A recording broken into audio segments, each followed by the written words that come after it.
Okay, so here is your control board on the side of your stove. All you have to do is just press your menu button until it goes around to say PS.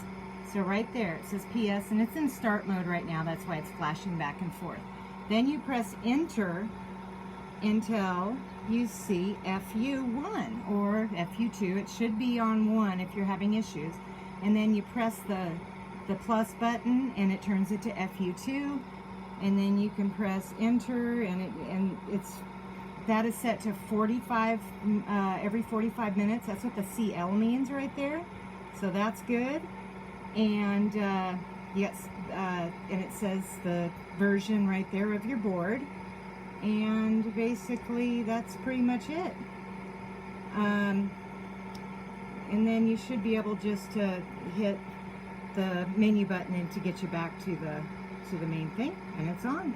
So this is still during startup mode, otherwise it would just say on, and it wouldn't be flashing back and forth. So hopefully that will work for you, and let me know if you have any questions.